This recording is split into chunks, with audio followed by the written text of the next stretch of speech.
السلام علیکم ناظرین، آپ دیکھتے ہیں ہم سوشل ایشوز پہ بات کرتے ہیں اور معاشرے کی بہت سی بہنیں ہمارے پاس آتی ہیں اپنے مسائل کو لے کے۔ آج بھی ایک ایسی بہن موجود ہے جو کہ اپنی پریشانی کو لے کے آئیے ان کی جو بھی کہانی ہے ان کی زبانی سن لیتے ہیں۔ السلام علیکم۔ وعلیکم السلام۔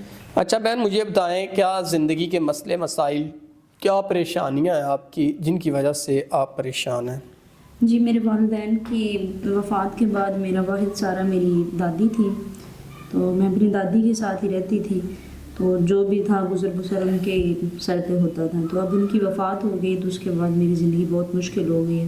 ہر طرح سے مشکلات کا سامنا کرنا پڑتا ہے، رشتہ داروں کی طرف سے، لوگوں کی طرف سے غلط رویات، غلط باتوں کا اور نازیبا ان کی نظروں کا سامنا کرنا پڑتا ہے۔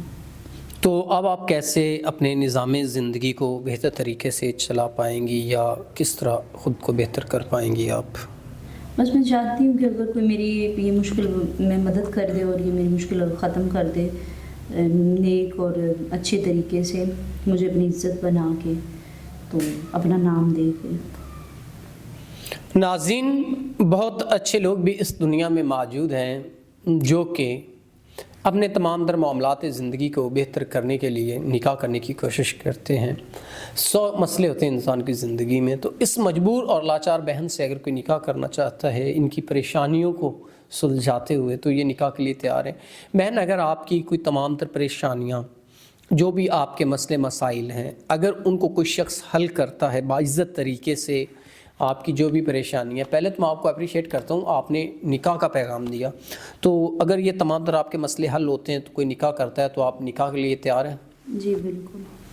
ناظرین، یہ بہن نکاح کے لیے تیار ہیں۔ اگر کوئی نیک اور صالح انسان ان سے نکاح کرنا چاہے تو ان کو ایک عزت، غیرت مند اور نمازی انسان کی ضرورت ہے جو اسلام کے مطابق زندگی گزار سکتا ہو۔ یہ خود بھی نمازی ہیں، اسلام کے مطابق زندگی گزارتی ہیں، تو کوئی انسان بھی ویسا چاہیے جو اسلام کے مطابق زندگی گزارے۔ امید کرتے ہیں کوئی نیک انسان ان سے نکاح کرے گا۔ تو اسی کے ساتھ اپنے میزبان نواب احمد کو دیں اجازت۔ خدا حافظ۔